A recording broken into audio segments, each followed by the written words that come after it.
Welcome back, guys, to your Buggy-sama Fan Club. Yeah! Today is Saturday, September 27th. This is your boy Jahan here with Alex. And our special guest all the way from Japan, John. Yeah, John. Alright. So, unfortunately, we couldn't commemorate and honor our hero and savior, Buggy, because there was no update from One Piece this week. But that's okay, because we'll try to bullshit and make up excuses and have a longer Bleach and Naruto discussion. That's what we'll try to do. And or be more concise. It's always a travesty every single time One Piece takes a break. I know, dude. Honestly, man, like, I was totally not even looking forward to the podcast. I was all depressed, and I was like, oh, all the updates suck, because One Piece wasn't there.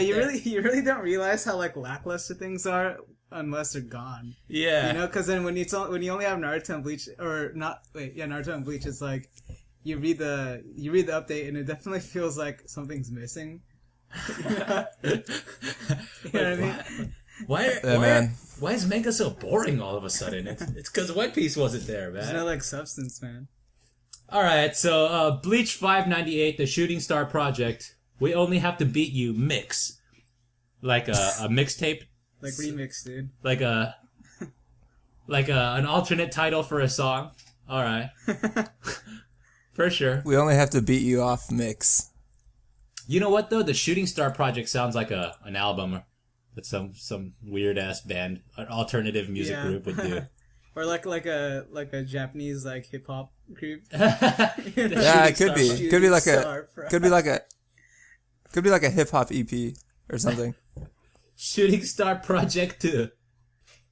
Alright, so the basic general gist of the chapter is they finally launch off into space. Into space. And that took like 17 pages for him to get done. Yeah. Oh, wait. There was that little bit at the end where, I think they kill... Well, supposedly they kill Stinra W. Yeah. W. Well, I could not fucking understand anything this guy was saying. It's impossible. My shrift is... Neandro is on the wind. What the fuck is he saying right there? I don't know. My shrift is Shrift. What is that? What is he trying to say? Oh, well, if... My shit is swift. My shrift. What does that mean, though? What is my shrift? What is shrift? My shrift. I don't know. So no one knows then. Yeah. I don't know, man. The translators are fucking whack, dude. Dude, it's not even that. It's like I was looking at it and I was like, do I even care enough to decipher? Not really. So I just kept on going, dude. And like, I couldn't bother to try to figure it out. I was like, I just don't get it. I feel like more importantly, how did she understand what he was saying? Because she was like, based off what he said, she tries to do like a counter logic attack thing and... Like, oh, well, you had to understand what he's saying in the first place to do a counter logic attack, you know? And, like, basically what happens is he's saying that, like, all the enemies that he, like, sees / notices cannot attack him. Like, as in, like, their presence. Their it's presence. Like, it's not even like a visible understanding of where they are. It's like... It's just the fact that he knows that they're there. Yeah, I'm assuming they're kind of like insinuating some sort of aura ability, like, you know how you can kind of sense a reality. Like a mantra? Yeah.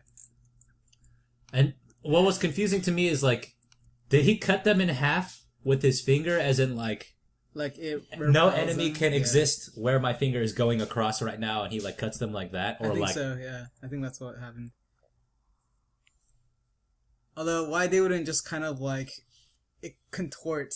rather than just like... Yeah. Why are they split in half completely? Because, like, their swords are totally contorting and stuff. Right. It's not like they're just, like, breaking in half, right? And, It's like a magnetism type thing or something. Or, like, why is it that he can even walk, really? Like, shouldn't the ground around him just constantly be, like, repelling?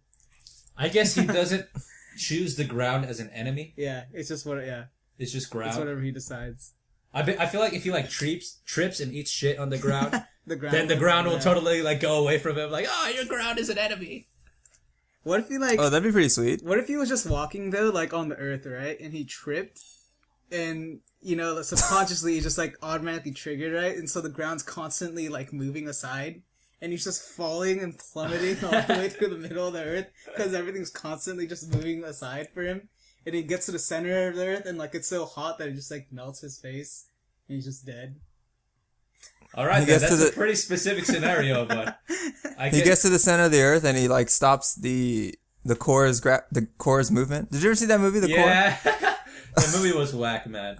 Yeah, that was whack. Like, I remember specifically like the guy in the movie's doing a presentation. He suddenly just like eats shit on the glass table, and they're like, "What's going on?" Like, "Oh, all the animals and people are dying because the core isn't spinning anymore." Like, really? Oh yeah. He had like a pacemaker. It's called The Core, man. It's just like this whack ass old school movie. It's like an Armageddon light. No, yeah, it'd be funny though. It's just like, or like, well, yeah. What if he just like destroys the core of the Earth, and the Earth just blows up and like literally, the whole series just implodes on itself because this guy tripped. And then he's just like, sorry guys. Insanity. Oops. Like, yeah. Oops. I'm so ineloquent. I tripped. Shut the hell up. W. Fucking tongue bitch. So then, like, he's all talking smack about how, like, oh, nothing can touch me, bruh. And then she, like, puts these little flowers that totally looks like Hitsugaya's flowers. Which, I mean, I think it's funny that her powers are literally, like, I can sew really fast. Like... I can sew before you notice that I did it. Yeah, that's her powers. Like, literally, how fucking, like, lame is that? I sew, like, really fast. I sew so fast that you can't even see me sewing. Yeah, you didn't even realize that I sewed, bro. So fast. Do you even sew? Dude, this is a pretty sexist power. Definitely. And the other female Zero Squad, she cooks, right? That's like her power. She has like superfood. That we just need one that cleans now. That's it. Well, it's a guy that cleans though, huh? He's like in charge of the bath, and like he has like a mop. Like that's his fucking. Oh yeah. He has a mop. It's because he cleans house. He wipes the floor with these bitches. It's like, you're lying. So basically, she retailored his Stern Ritter robes with like flowers that resemble too heavily the flowers of Hitsugaya's Bankai form. And then she goes like, oh, small fry like you should be happy that you got to wear my clothes.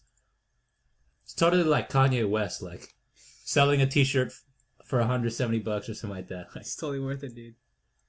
And then he gets speared through, which I don't know how those flowers made all those spears happen, but he gets speared through, guys. I feel like it just gives her, I don't know, like it makes fabric a blade, maybe? Maybe if she sews her Reiatsu or something into the, yeah. It just makes the fabric volatile or something. What if it's like, oh, well, what is that gonna do? He's just like, what do you mean? He's like, well, I mean, am I gonna like die? Like, no, it's just really fucking ugly. Yeah. Like it just looks horribly unfashionable. Aren't you? You're gonna die of embarrassment. He's like, oh. You better not show your face out in public anymore. Not in those clothes. He's like crying. He just like runs away in the opposite direction. Like, I'm so Can never take it off. Well, he can. That's the thing. But he never gets to wear that coat ever again. Ah, his favorite coat. His favorite Stern coat, dude. His Louis Vuitton coat, man. He's like, don't show Juhabak, please. His Sterny Vuitton. Sterny Vuitton. Do you think those arms are like her Zanpakuto? Like skeleton arms she has? Potentially. It could. I think that could be her release. Or maybe it's like maybe it's just some Maru? sort of spiritual stuff, you know, like what's his face is like half beast, right? So I mean, maybe it's like true. maybe it's like she's like a species or something that has that, or something. I don't know. Or just like Spider it's like bitch. manifested like spider bitch. She's just like manifested Reiatsu. Oh, you know what? That'd be kind of cool, actually. I feel like that is kind of appropriate for her to be kind of like a spider hybrid because like She sews. she sews. Yeah, it's like silk, right? Sort of. Oh, yeah, huh? That'd be cool. Maybe the brood mother, man. The brood mother. The brood mother? Maybe in like her real life, she was killed by a spider? A giant spider. Yeah, or like a spider hollow, so Yeah. like that. Oh god, that's my worst she's fear. like part hollow. You know? She's part Yeah. hollow, man. Part spider hollow. Yeah, exactly. Oh man. Hence skeletons. She's like- Yeah, like a skeletal spider, or a corgi spider. Oh yeah, that shit. That'd be. I'd believe that as her basic release. And I just want to add that I feel like those like little like black suited soldier dudes were just totally there for like costuming. Yeah. Yeah, I definitely thought so too. Because the first time I saw them, I was like, wow, they look really like fashionable. Yeah, and like whenever I think that, like it's like almost immediate that like their use is like the more fashionable they are. Well, actually no, this is wrong, but I don't know. I thought it was pretty clear actually right off the get go that they were there more to just be sort of cool looking, yeah, than anything else. Like the scene where they like all circled around Juhabak, like that was drawn really well. That was cool. Like, but it was like totally useless. Pointless, like they did nothing. I need to see that. I don't remember their clothes at all. They had like masks on. This was extremely confusing to me. Like the sky is like banners. Like they were hiding there. Like she like sewed banners that looked like the sky that they were hiding behind. Is that and what they jumped that out is? Oh, okay. Unseen. They're like ninjas. Yeah, they're like ninjas basically. Yeah, that's kind of cool. I don't know. Dude, they're like hipsters. They have the deepest V-necks. Yeah. They're just like wearing blazers, dude, with no shirts. Yeah, basically like blazers. They look cool though. Yeah, I dig. They look badass.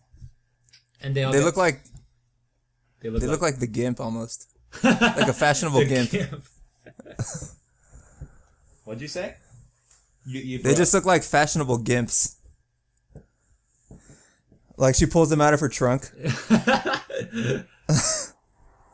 That was the gnarliest scene of that whole movie to me. Def. How he was like locked in there. Yeah. Hey, so can we talk about this guy riding? Oh yeah, we totally skipped over that. Yeah, who is this again? So, I don't really remember him. The character's name. Dude, that's Ichigo's uncle, man. What? Because his father, we learned, is part of the Shiba clan. And this guy is definitely in the Shiba clan. That's right, because the armless chick in red and the bandages that initially shot them into the cannon so they could break into Soul Society in the very first arc, she was part of the Shiba clan, and that's her brother, so... Yeah. I don't know if that's directly his uncle, but maybe like... I don't know, like down the bloodline his uncle somehow. I think it is. Did they say that the Shiba, the armless chick was the sister? Was Ishin's sister? Or is that like confirmed? I remember they briefly touched on like her family. So her family is this guy, Genju, I think, or Ganju. Yeah. Her brother is also Rukia's old vice captain who looked like Ichigo, Kaien. And also, I think Ishin. They used to be one of the 5 royal families. Yeah. But I think they were cast out. I don't know why. Maybe because Ishin deserted. I don't know. I think it's because Ishin got with the Quincy girl. And yeah, that's probably why. In Asian culture, Koreans only marry Koreans. Japanese only marry Japanese. And if you get with another girl, then you are filthy! And you need to be cast out of the family. That's what happened, man. Def. Perfect analogy. He's totally riding like a fireboar pig from Maple Story. I don't know if you guys ever played Maple Story, but that was one of the things. No, we're not Korean, man. Yeah. And he has like this whole dialogue was pretty pointless to me. It was like fail humor. But he totally has something very important, the map to the Royal Palace, which like speaks more than it actually says. Like the fact that he has a map to the Royal Palace is like very like surface information for me. I think more importantly, like his family was trusted with the map to the royal family. So like I feel like that puts the Shiba family on the map. Also, that's a good point. It insinuates on some end like that we're gonna have to go through sort of like levels, right? Like we can't. I mean, I just assumed this cannon was gonna literally shoot him up to the top layer, and then they'd be confronting Juhabak, but. It kind of just looks like they have to walk through a bunch of circles. Yeah, like like a straight road. If like Juhabak already takes it over, by the time they get there, then it's like, oh, we have another sort of setup again where we have to beat the bosses of every level before we get up there. Yeah, and as a reminder, remember a couple chapters ago when they first got there, and like Hashwalth was like, "Oh, I'm sorry, Your Highness," and he summons the black one, the black Quincy design thing, and then a bunch of Quincy soldiers jump out of it. Mm-hmm. So they're probably gonna have to kill a bunch of fodder Quincy soldiers to get there. Right, yeah. Which is why they brought Inoue, I guess. Inoue and Chad. Yeah, Chad and Inoue there to fight fodder. Meat shields, dude. Yeah. They're the meat shields. Chad is literally a meat shield. His His right arm is literally a shield. Oh, and Inoue has a shield too. Literally just shield. That's true. They'll probably fight Ishida. Kubo tries to have this sort of like intimate moment where they kind of like recollect how Sasuke-kun left them. Right? You mean Ishida? Oh, right, yeah. I don't know if you said that on purpose or if you mistakenly said Sasuke-kun left them. Uh-huh. I don't know, what do you think? But that was an analogy that worked. And I feel like the Shiba family dude coming on, Ganju, I feel like he's gonna have like information about the Soul King's palace. That's like all he'll do. Did he? How useful was he in the original arc? Did he fight anyone at all? Or? Nah, he was totally useless. He was just there to like bring them to the chick's house and then prepare the cannon for them to be launched off. Totally useless. But he did end up getting launched with them into Soul Society. I think for the same reason. I think he was supposed to guide them to where Rukia was being kept or something. The like he knew about the layout of Seirete, I think. Yeah, it's kind of interesting because like I think this whole team that's going in right now was the original team that was going into Soul Society, right? That's what they're talking about. Yeah, except for Urahara. Urahara didn't go with them into Soul Society. Urahara? Kisuke? The guy with the hair and the hat? Oh, the smart guy? Right. But wait, but he was one. Well, he's not going in either, though, is he? Is he going in? He's in with them. Or, is he? No, I think he just launched them up into the air. Dude, I fucking hope he goes. I want to see him like use Bankai before the story's over. Yeah. Dude, we're gonna find out that he's the Soul King, dude. Possible. And he's just been fucking around with everyone the whole entire time. That'd be cool. Dude, he's actually Aizen. He's actually the enemy. He's Kaguya. He's Kaguya, dude. Yeah, he's the Kaguya of the story. He's Ichigo's mom, dude. Ichigo's mom. Yeah, whoa, that's a twist. A twist of the genitals, dude. What are you guys doing? All right, man. Either way, I'm pretty down to see Uruhara and Yoroichi go out or like balls out one more time. If they do. Hopefully it was cool when they showed up to fight Aizen. But you're down to see Urahara's take balls out? Yeah, no, because he wants to see Urahara take Yoriichi behind the cannon. And you're down to see Urahara with his balls out? I think that's what I heard you say. Dude, he totally hits that, man, I think. That's what made his exile from Soul Society worth it. Yeah. He was like, oh, well, at least I'm getting pussy. Yeah, dude, they're gonna go... and she literally turns into a cat. No, I think Yoriichi is gonna go all out just to get sort of sideswiped. Wait, she got sideswiped already. How like serious did Urahara get against Aizen? Not that serious. Well, his demeanor was serious, but we still didn't see his Bankai or anything. Like he didn't really do anything, right? Yeah, because he's the sort of trump card that Kubo keeps, sort of. And I feel like there's got to be a reason for that. It's probably, I bet you anything, it's because he's the Soul King. But I don't know. That would be really weird. Would it really be weird? Yeah, I would see it. I guess by Bleacher standards, no. I would see it if Urahara was never a captain. That's when I would see him being Soul King. The fact that he was a captain there, like, kind of like messes with that whole theory to me. Like, no, I feel like there's a trope actually in manga and just storytelling in general where like someone who's just like really prodigious and has the ability to just be superior to everyone else in terms of just skill and talent will sometimes fuck around and just be with the peasants just to be with the peasants because they can. That's something that's kind of common, and I can see that.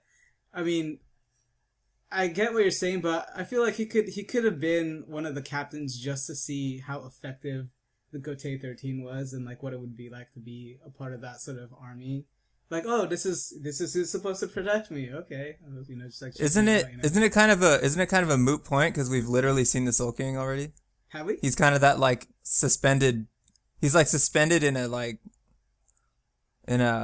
Bactra tank.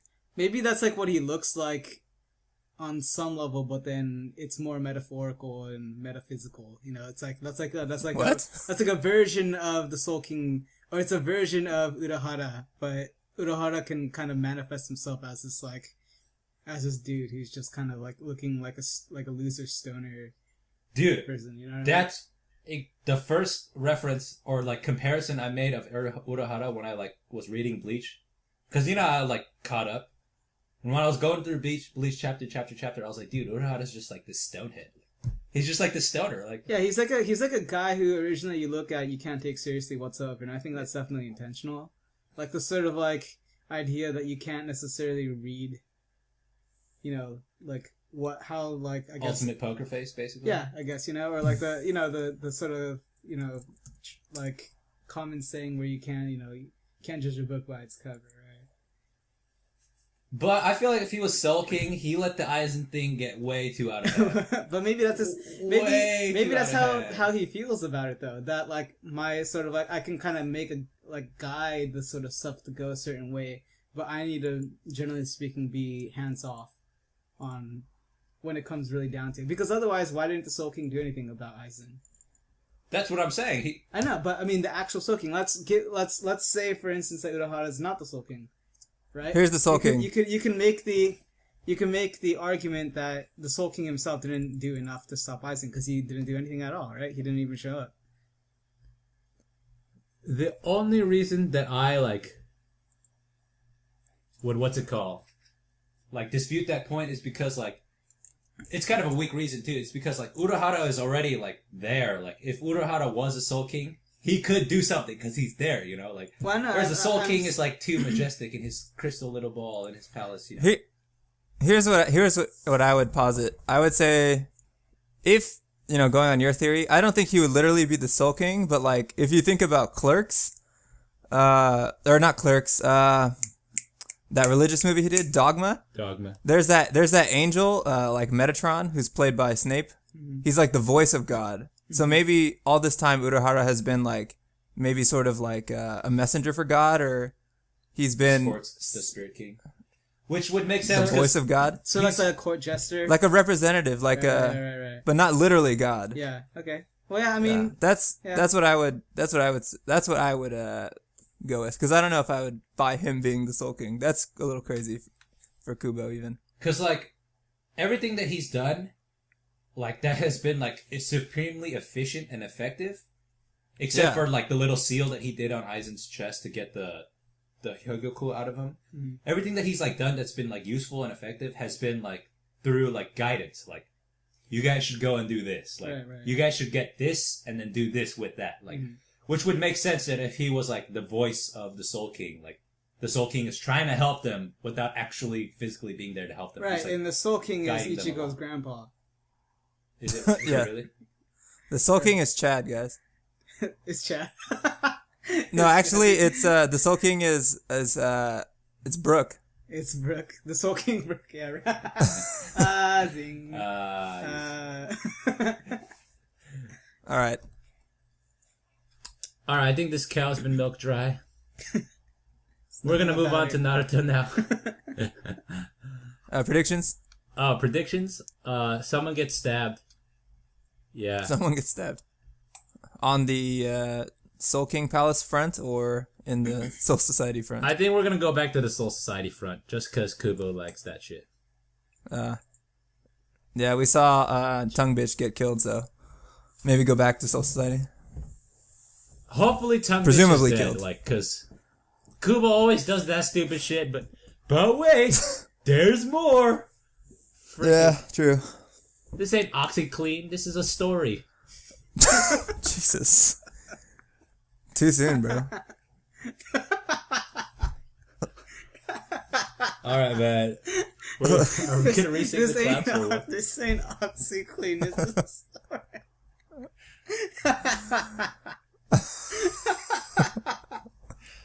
Oh man, too good. All right, guys. To move on to Naruto 693, once again. That's the title, guys. Once again. Yeah.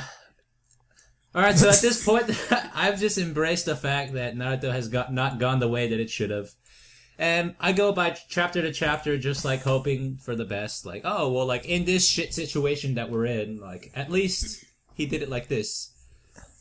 So taking the shit situation with a grain of salt, I'm happy that they went back to the land of the valley of the valley of the end, the valley of the end, to face off. Sasuke talks shit like he's all that. Naruto's being like kind of weak about it. Like he needs to be more firm about this. Sasuke totally genjutsu's Sakura. Kakashi's being weak. Sakura's being weak. Sakura is weak. She was just crying like, but I love you, man. Dude, you knew him for like 6 years of your life and he dipped out on you for like forever. Like, how do you love him? How? Freaking women, man. That is not me disparaging women. That is me disparaging the emotionalness of women. Emotionality. So you are disparaging women then. Yeah. Freaking women, man. Just go to sleep. Go to sleep, Sasha. Just make me a sandwich. Just sell me some clothes and make me some food. Like, yeah. I mean, I don't understand. I mean, this is really frustrating for me because, like, I don't understand, like, why this sort of sentiment is so strong. Like, as if, like, it's her fault that she's such a fucking bad character. Like, if you really want to, like, dip in on someone, it's the dude who fucking wrote the character. Like, ultimately, you have to consider that, like, who's in charge is a dude. So if you want to, like, shit all over, like, a gender, like, the one who's responsible is the dude. Because the fucking dude doesn't understand women at all. And fucking writes this character who's, it's like, fucking one-dimensional. I mean, we understand that, but... the ability to... But it's just easier to just joke that, like, a woman should make a sandwich and all women are, like, totally useless. Yeah. I think well, if we're gonna make a constructive criticism about this, then I think it's something worth talking about. It's like, I mean, obviously, the anti-feminist jokes aren't constructive. We're just kind of joking. Mm-hmm. I thought that was obvious. We can get to the constructive criticism after your summary. Go. Or we can start the discussion points. Discussion points. Well, I mean, I guess since we're doing summaries, we might as well see it to the end, right? All right. Well, we'll see the summary to the end. Sasuke's totally being shady. Standard. I thought this little frame where he, like, remembered his family was slightly important. And he was like, that's my ninja way, bro. I'm gonna go save him. Sasuke thinks he can dispel the infinite Tsukiyomi with those little spheres he has in the air. Which, I guess he can. And the whole Hagoromo, like, giving powers to them thing is all, like, a cloud of mystery to me. And, like, he says here that, like, previously I left everything to my youngest son alone, and the oldest son got all mad at me and stuff. And this time I'm splitting it amongst both of them. It sounds like an irresponsible father. Yeah. Who, like, completely lacks any foresight. Like, well, you know, like, I have two sons, and I gave one everything I have. And you know what? The other one got mad. I was wondering, like, you know, why are you so mad? But then, like, if you go to the next page, literally page 15, he says, so I decided to leave it all up to Naruto. So he basically just contradicted himself. No, I think what he's saying is his faith, not necessarily the powers. Because he gave powers to both of them. He gave the sort of the... Well, he gave powers to both of them, too. That's how, like, the family bloodline started. Wait, so then what does he mean exactly when he says he left everything to one? In terms of... I thought he was talking left, about... the younger son in charge of the ninja world. He said, you're going to be in charge. Like, Is that what he means by that? Yeah, no, that's they've been talking about that for a long time. That's why that's been like the motif too. Like Senju, like Hashirama became the leader of Konoha and Madara didn't. Like, But I mean, hold on. And basically, he's like leaving it to Naruto, the younger son or whatever. To fix the issue. Yeah. Is Naruto younger? Do we know that? Not that it's like so important, but Yeah, definitely. Because back in the flashback where there's the whole Kushina's giving birth sequence, like she runs into Sasuke's mom, who's already has Sasuke in her arms. Okay. Yeah. So actually, by like so a month, so he's actually. Oh yeah, by a few. No, by. Yeah, maybe I don't know who knows. Maybe like actually. a month, Yeah, maybe a couple of weeks or something. at most. like Yeah. Yeah. Because he was like a little baby. Because he was like a wee little child, you know. Basically, he leaves it all to the younger son again, which is stupid because he said he didn't. And Hagoromo is stupid for saying that. deaf. Most deaf. It's all mathematics. And he's saying, this time, it's going to be hate that transforms into love, not love into hate. And they go to the valley. What's his face? Kishimoto still occasionally has cool drawings. Occasionally. Like, you guys remember back when... But these statues definitely evoke like nostalgia, so yeah. he could have made them shitty, and they're still good. It reminds me of like the Lord of the Rings scene where they're going yeah. and the giant dwarf kings or whatever. The Kings of Gondor, Yeah. old Kings of Gondor. And like, remember the drawing he did where like... Yeah, I was in New Zealand and I was at their airport and they have the actual statue, the model they used to shoot the film in their airport. Really? Yeah, it's That's like how it has a thing on it too, like, oh, this is the statue they used to shoot the waterfall scene in the Lord of the Rings. It's pretty cool. They should build that. They should build that to scale, like outside the airport entrance. Yeah, that'd be impossible. But Make the Statue of Liberty look like a little bitch. Yeah, I def. think it's so immense, man. What's that made of? Play-Doh? Look at my statue. Play-Doh. You remember the scene where it showed like Madara and Hashirama fighting, and Madara had like the Nine Tails under his control? Yeah, and then like And Hashirama summoned that all- huge Buddha thing like, Yeah. with the 1,000 arms. I thought that was such a cool drawing. I was like, wow, Yeah, dude. that was when Jutsus had like flavor, man. Yeah. Not like, oh, I teleported and you didn't see it happen. Not like, here's my ball of energy. Spam. So they're there, they're talking shit. He's like, I'm not as weak as I used to be, bruh. You can't take me now. And then Sasuke goes like, oh, my idea of Hokage is different from yours. Let me tell you exactly what I mean. and summary.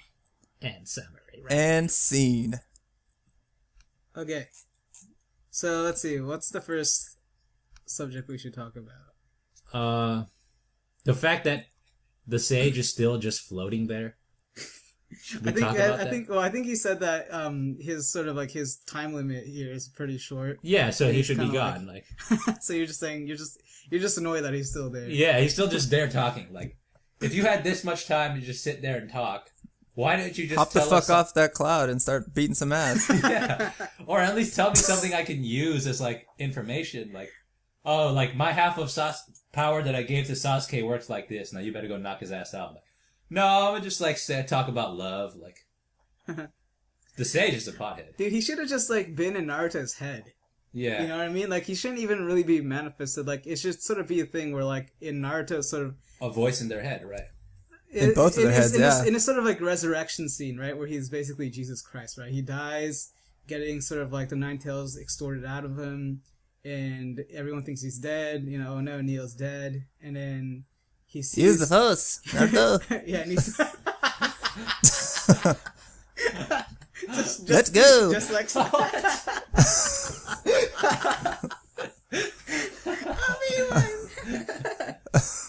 No, yeah. So, I don't know. Like, you should have seen him, and then he's like, "All right, here's the whole power I'm gonna give you," and he gets resurrected, right? Like, I don't know.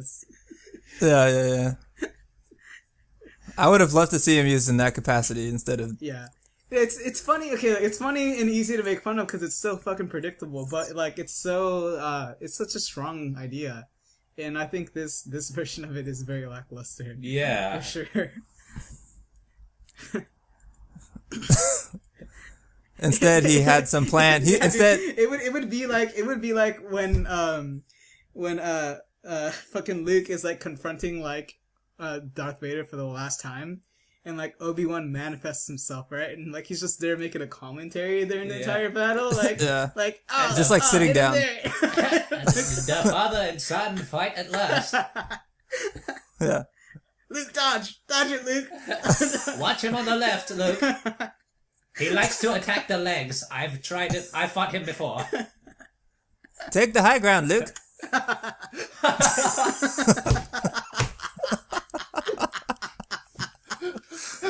Then he's fucked. Oh my god, that's fucking brilliant. Oh man. Underestimate his powers, Luke.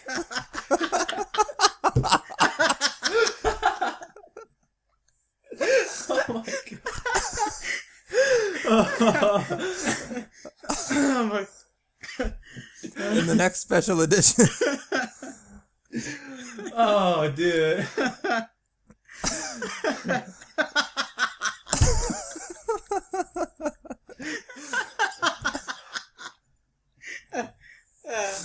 Okay.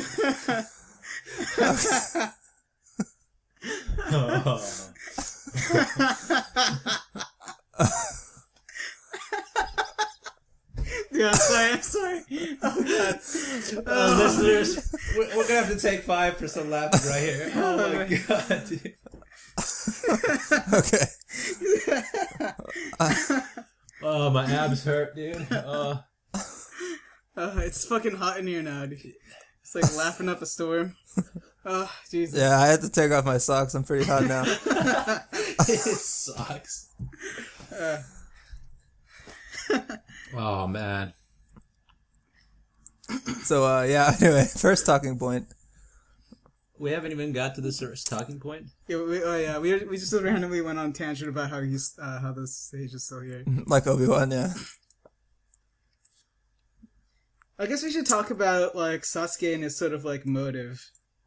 Cause I mean, should we hit something else before that? Because that's kind of that's kind of the main part. Yeah. Well, yeah, I mean, because he introduces it here in the beginning, but you're right. He kind of finishes the chapter with that idea. So I guess let's see what is the next thing. You guys want to talk about Sakura's motive? Like, okay, let's talk about Sakura. Let's do it. Let's do a little more sophisticated analysis. Yeah, well, we're sorry, women listeners, for our women bashing, but occasionally it's fun.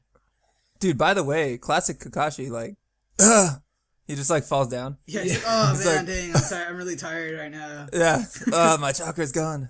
Typical. Oh, I'm used to pivotal moments. He could actually step, man. He could actually do something about this dilemma now. I mean, so we think. If he still has his powers. Dude, I'm saying he doesn't, man. Yeah, it's pretty unclear at this point. I could buy if he didn't or if he did for a short period more. It seems like he doesn't though. Yeah, that's another part that I'm kind of confused about too. Like, I wonder to what extent Sasuke and Naruto have their powers that they just had like only a few chapters forever. ago. Sasuke still has that eye going, so I feel like he still has. So it's power. only fair, right, that Naruto would be able to go into sage mode, like the like sage, legit sage mode, not frog sage mode. Yeah. Ninja sage mode. Yeah, I feel like in terms of that, this like if Jiraiya and like Naruto go into like frog sage mode, Naruto going into like the other sage mode is going into like human sage mode. I'm a sage of ninjas. I'm a sage of like the people, right. as compared to a sage of the frog, you know, Yeah.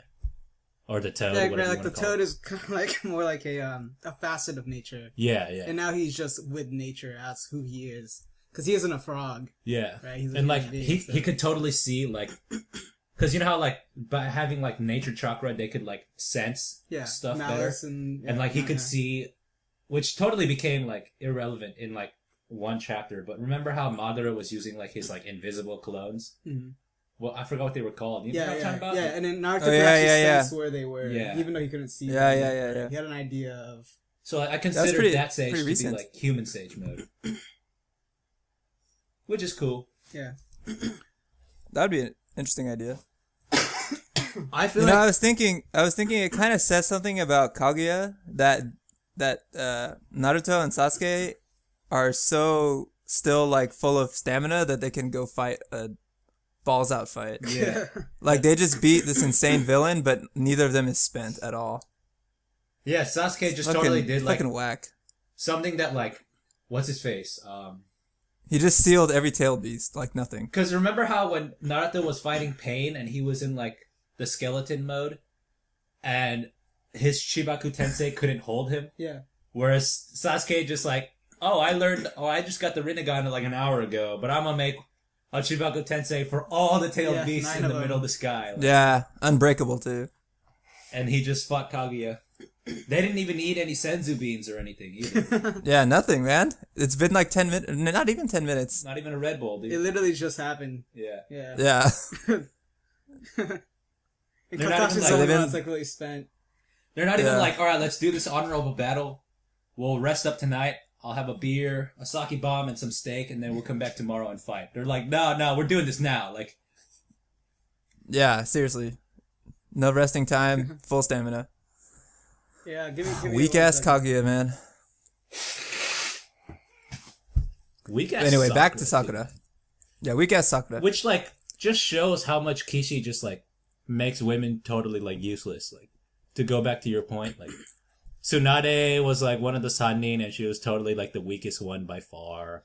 Yeah, you know, She was like a Hokage, and she was totally a whack Hokage. he does some good job, like creating some sort of depth, like with like Tsunade. I remember when I was rereading the chapters, it's like she had this sort of thing where she couldn't go back to the past anymore because the past had been so painful, Yeah. and like in her sort of like I guess she was sort of like sidestepping responsibility, but she chooses to go back into responsibility and take up the sort of mantle of the two dreams of the people she had never had an ambition to be like a Hokage, but she chose to become a Hokage because she believes in the sort of like ideals that the two people she loved had that died for the ideal. That guy wasn't her husband, right? She just loved It was him. like, yeah, it's just loving. They never got married or Did- anything. Dawn, right? Yeah. Or Dan? But Did yeah. Dawn have a dream to be Hokage? Yeah, he Yeah. wanted to be Hokage. And her little brother, Wow, or whatever, dude. who that was. That guy. I wonder how hard Tsunade laughed when he said, I want to be Hokage. Because he's clearly like a weak ass little Yeah. ninja, man. Well, I mean, He in never the, had in the, in he the never had a story, chance. in the story, yeah, she supported him though, and she thought he would become one.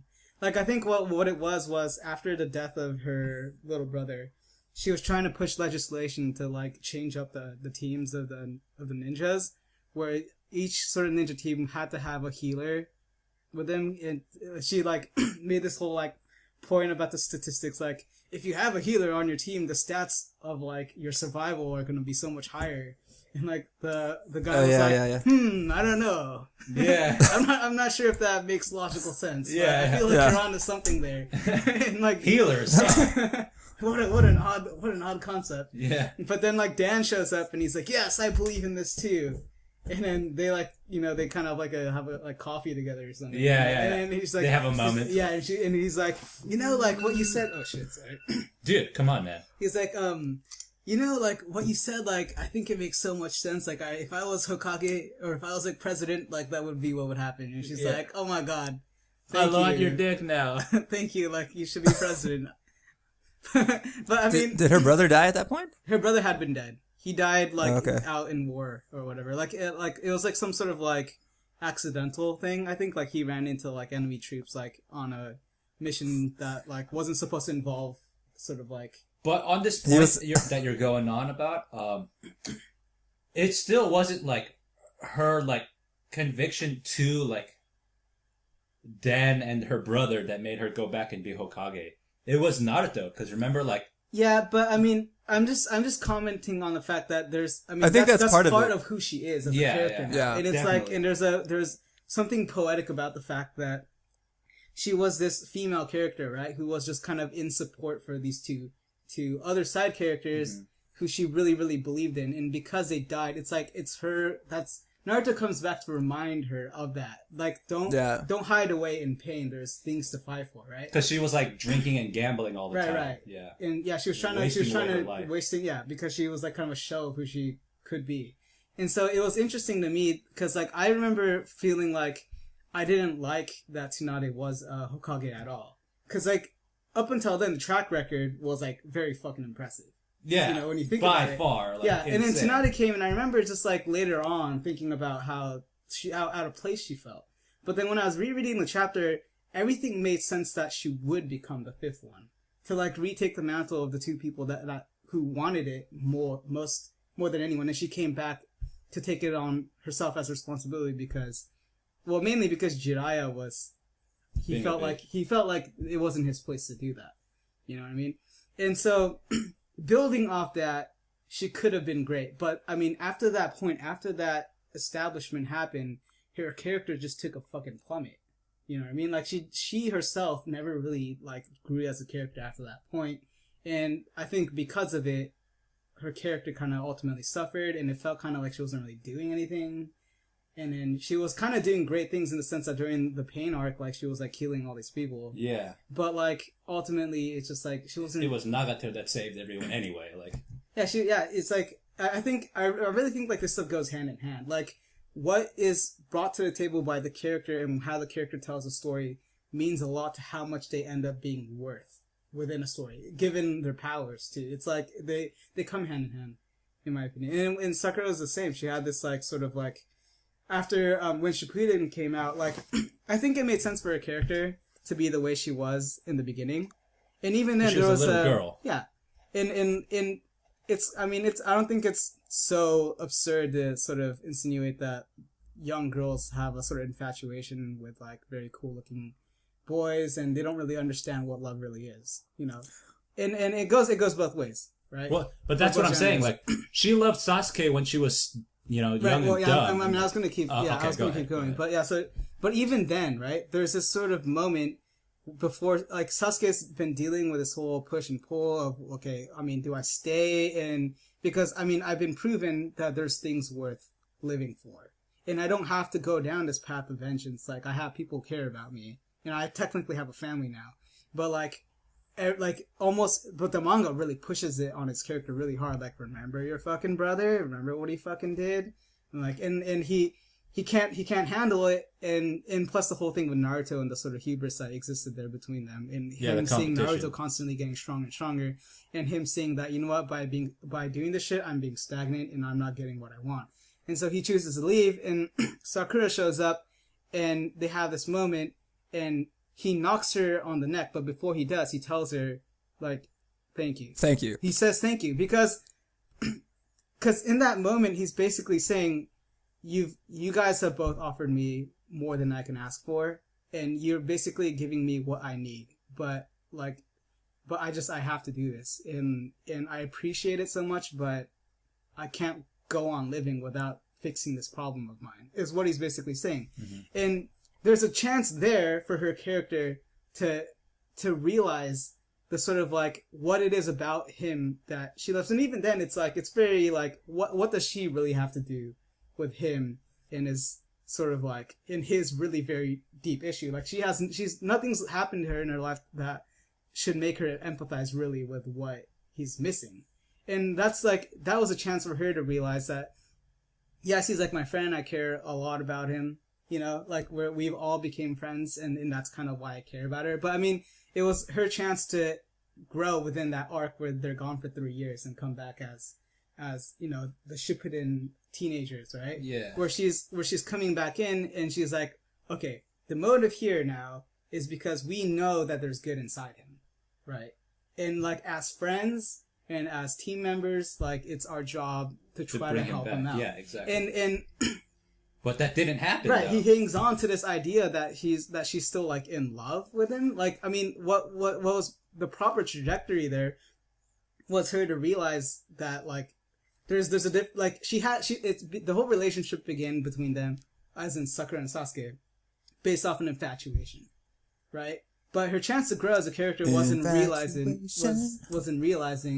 that there was a value to their friendship, right? And that there was a value she brought to him being a healthy individual, right? And then that it could have continued to grow based off that, but it reverted back to this thing about some sort of, like what I was saying, this infatuation she had since she was like Like 10 9 or 9 or some shit. Yeah. Yeah. So like this is what I'm saying. It's like Kishi didn't really allow this character to grow, and as a consequence, like it just like it doesn't fucking make any sense. And it's not even just her where it doesn't make sense. Like I think after you read this page, like Kakashi makes like an adamant fucking defense for Sakura, where he's like, Sasuke, what's wrong with you? Like she just loves you so much. Why can't you like really like how old is fucking Kakashi? Like he like shouldn't he be like, man, this shit is fucking dumb too? You know? Yeah. Like wait, He what should are you have been talking like about?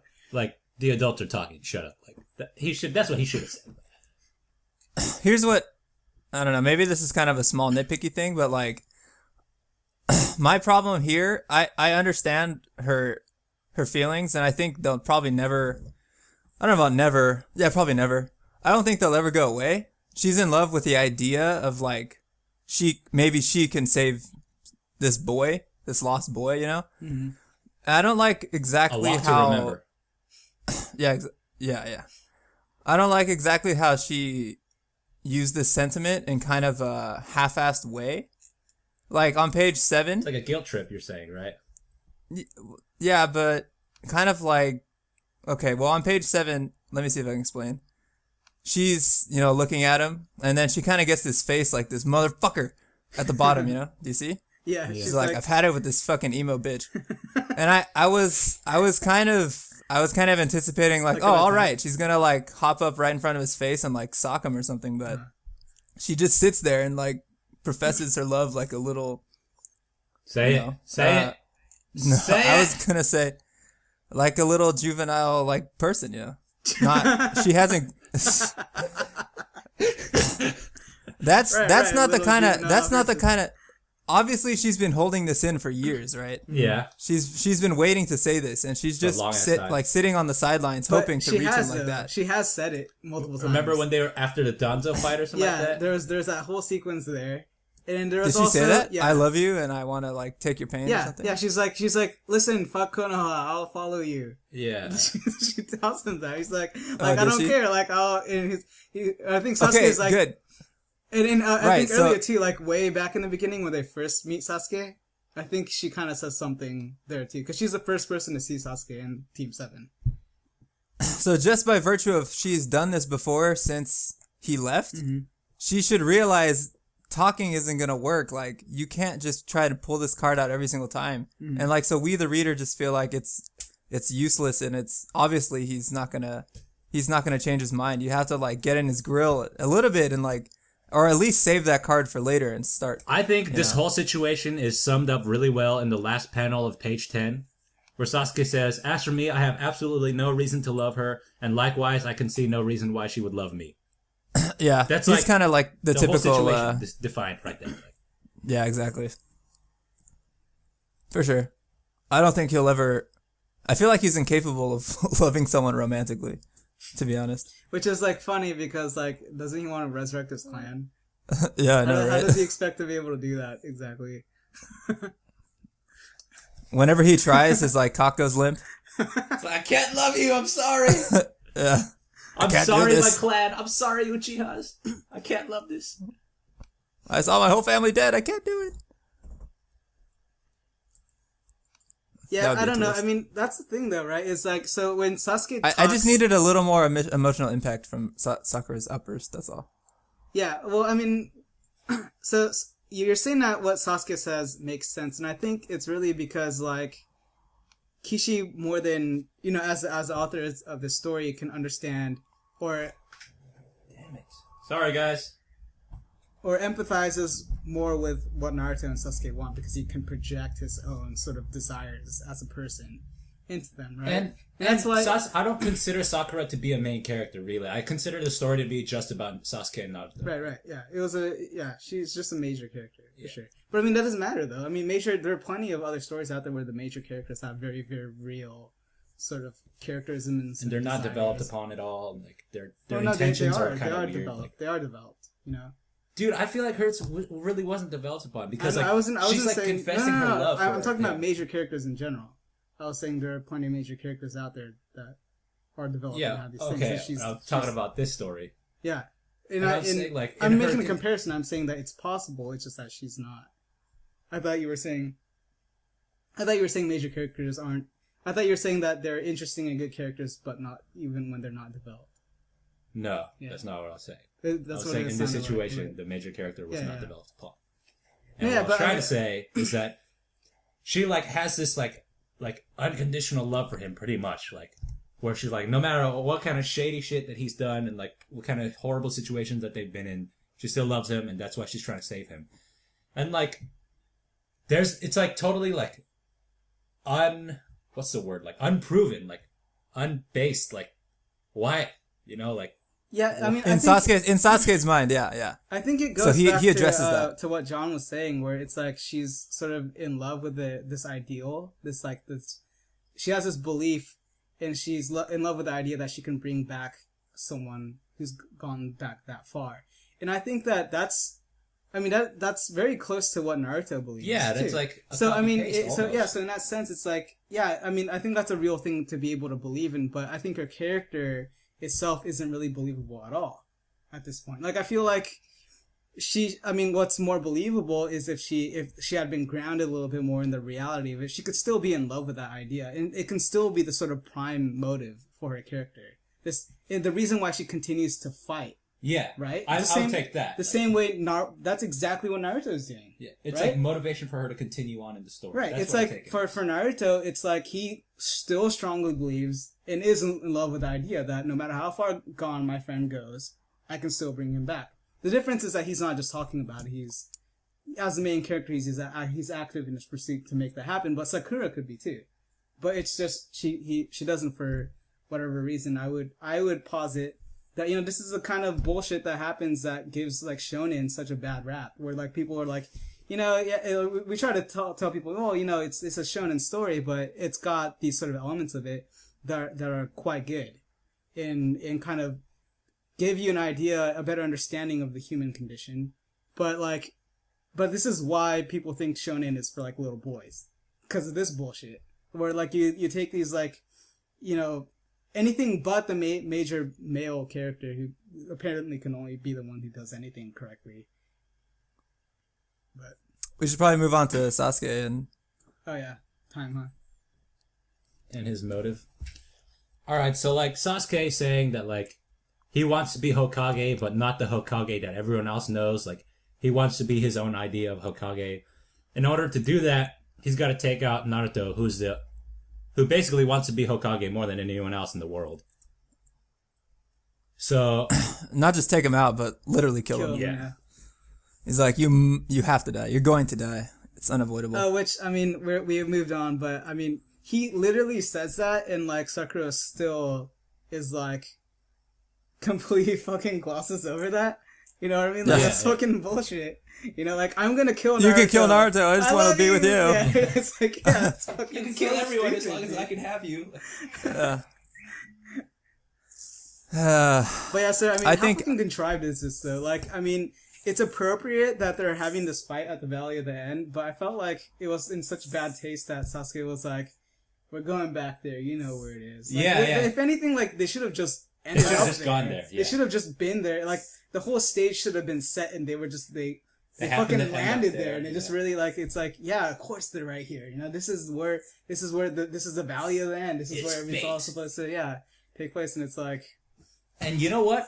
Low key though, I think it would have been cooler if Naruto was on the.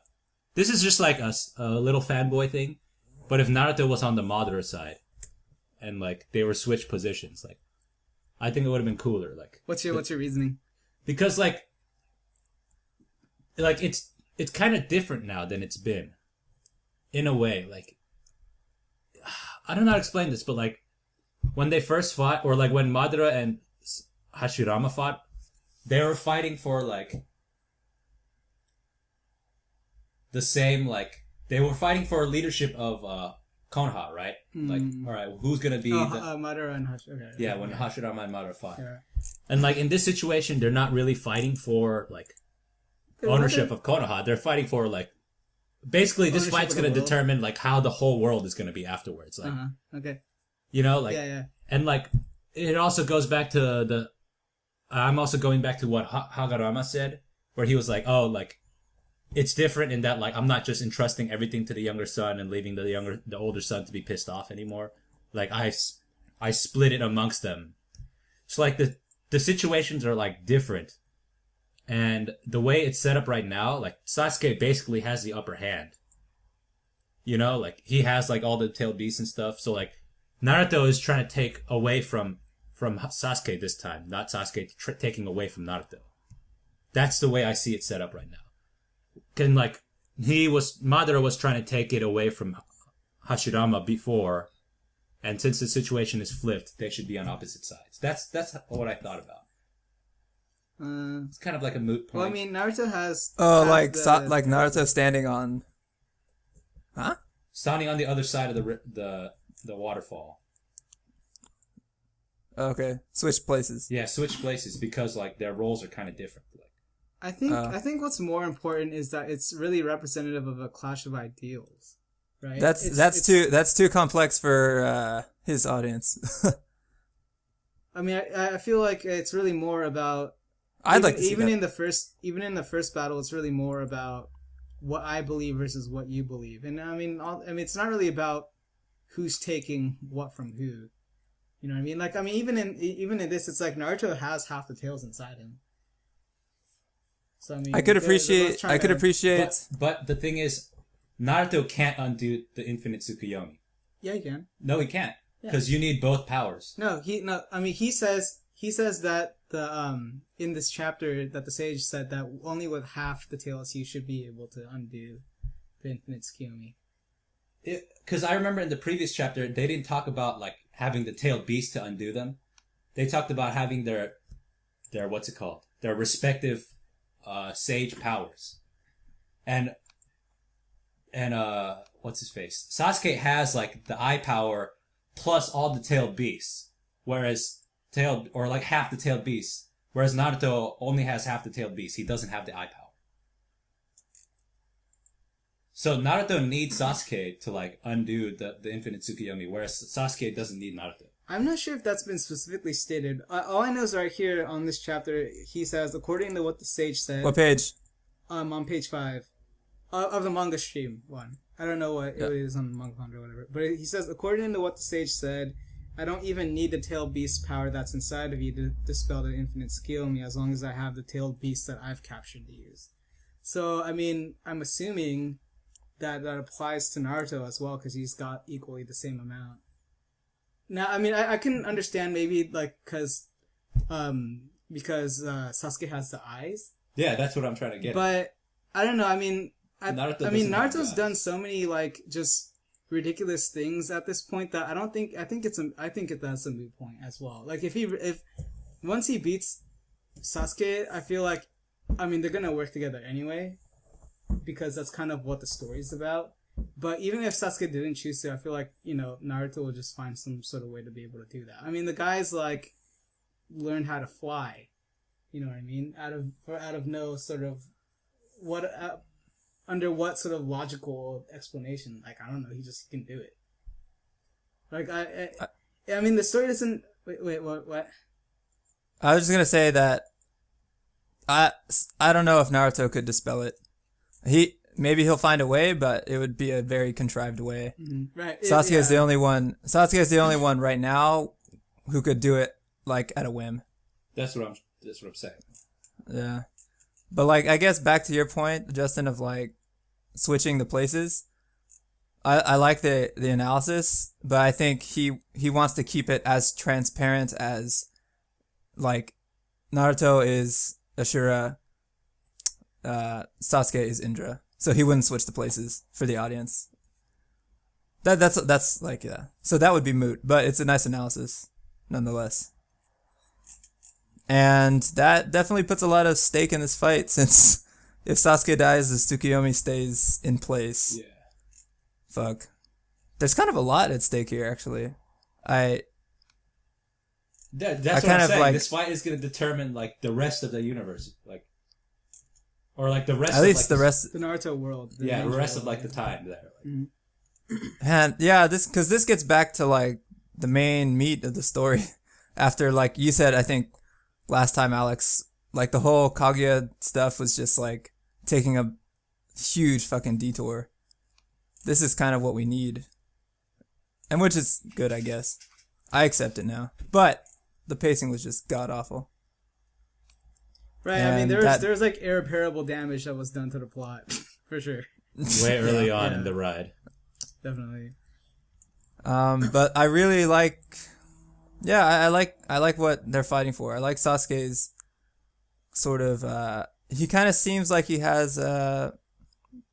just like a modern... almost 20th, 19th century idea of revolution, like he wants to bring about. Mm-hmm. Like the old way is dead. We need the to hippie change revolution. the system. Yeah, but in order to do that, he has to kill the main character who wants to cling to... Well, I don't know if Naruto wants to cling to the old system. Maybe obviously he would want to change things too, but he wants to keep the old system in place. It's like trying to keep... It's like saying, I will be the monarch, but I'll be a good monarch. But there's no way to ensure that the next generations will preserve that. Right. Yeah. Because I mean, you can make the argument that Hashirama was exactly like that. You know, he was a good monarch, and then actually, I mean, everyone else preceding that was kind of they're all good monarchs, I would say. But then preceding Hashirama. Oh no, I'm sorry. Following Hashirama. Yeah. Following. But definitely. But that only the problem applied to comes. Konoha. The problem. Yeah, definitely. Yeah. Only applies to Konoha for sure. Whereas, like, I feel like if Naruto takes over, like, his like stature amongst the entire ninja world is so strong that like. And he would just make sure, as a character, like that's who he is. He would constantly go to other countries and be like, "We're bros, right? We're bros. We're good. Diplomacy. I heard you were trying to conquer over there. Don't make me Rasen Shuriken your ass. Like, I'll do it." He was just talking to Jutsu, everyone, and then everyone was like, "Oh my god, yeah, that's right. We have to live like this." Yes, yeah. Which is that's a very excellent point. I would agree. What do you think? So what do you think Sasuke's idea of Hokage is? I guess that's just our prediction. It's just, anarchy, I think like there's gonna anarchy? There's gonna be a lot of obliterating. That's all I can say. He's V for Vendetta style, dude. He's gonna be the emperor. He's gonna be V, dude. Oh, V. Oh yeah. I guess that's what he would want. Complete anarchy. Oh, that would definitely solve everything. Yeah. No, I mean, I think what Kishi's gonna get at is that if he were to try that, he would be a dictator more than anything else. You know what I mean? He basically wants North Korea. Like I don't. Sasuke wants North Korea. I don't think the guy's into anarchy. Like Kim Jong Sasu, man.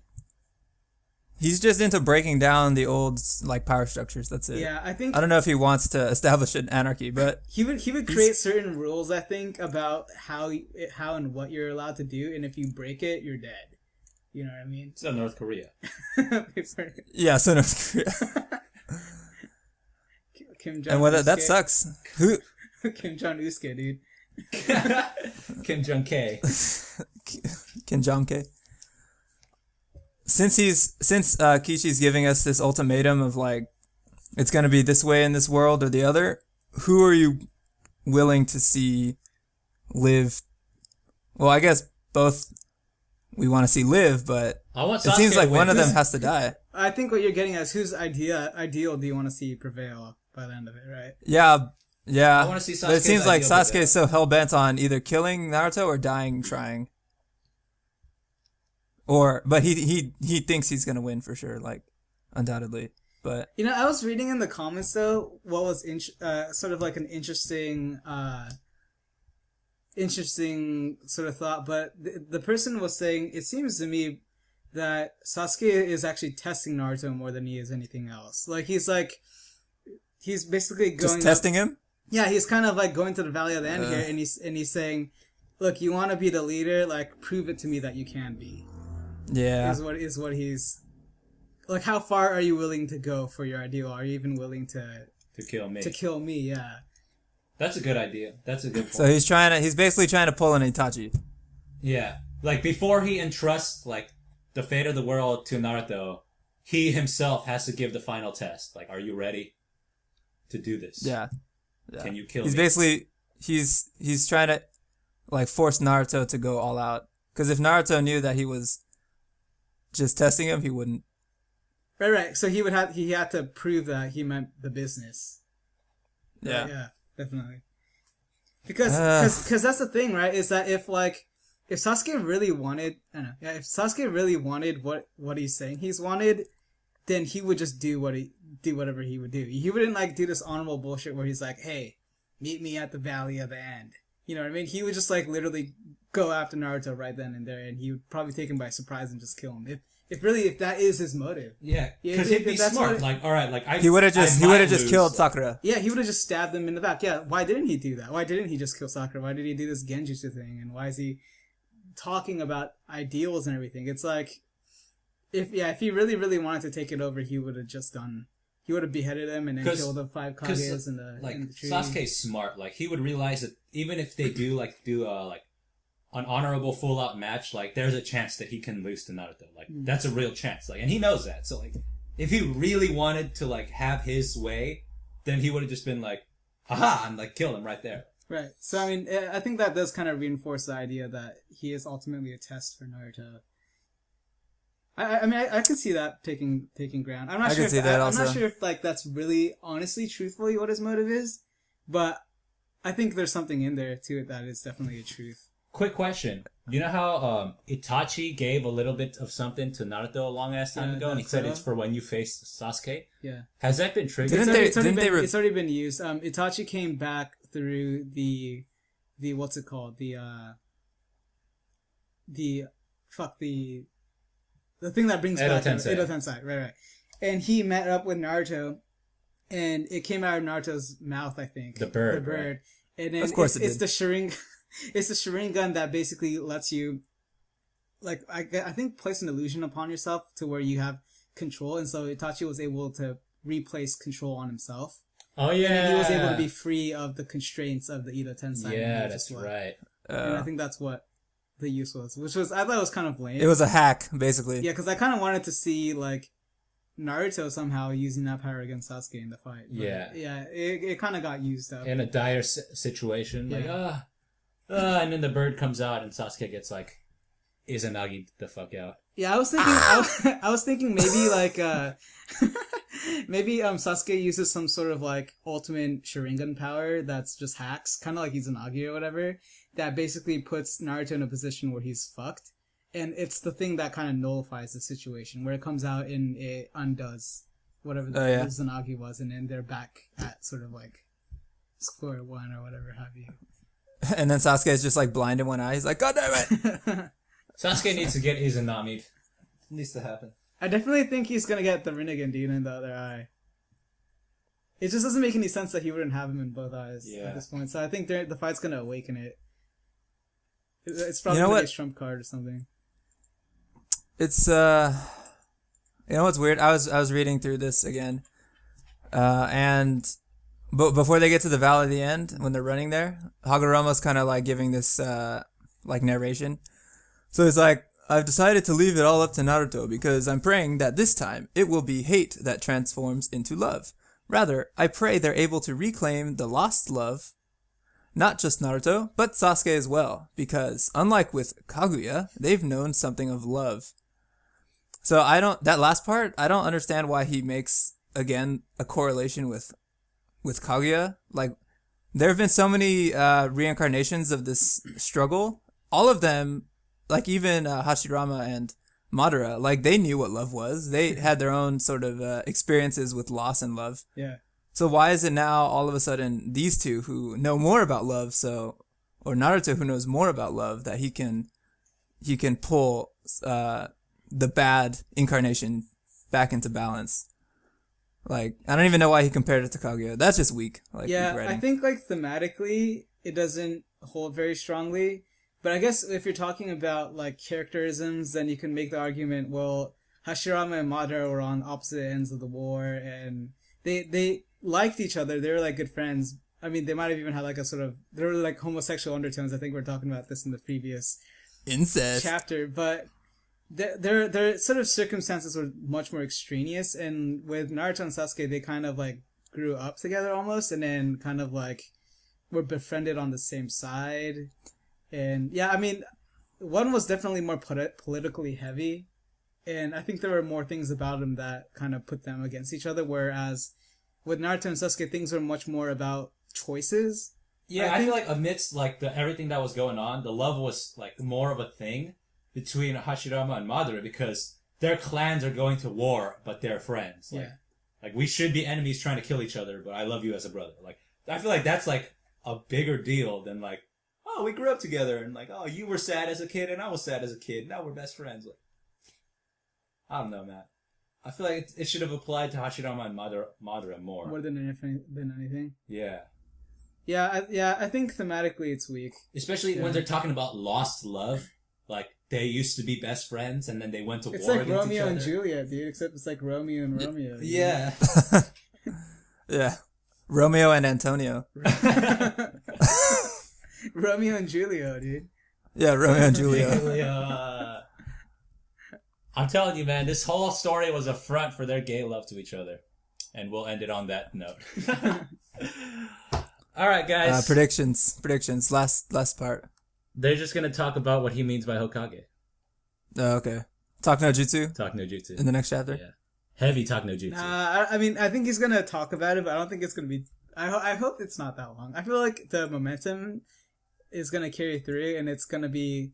They're gonna at least clash a little bit. We're gonna see some sort of action amidst the sort of conversing.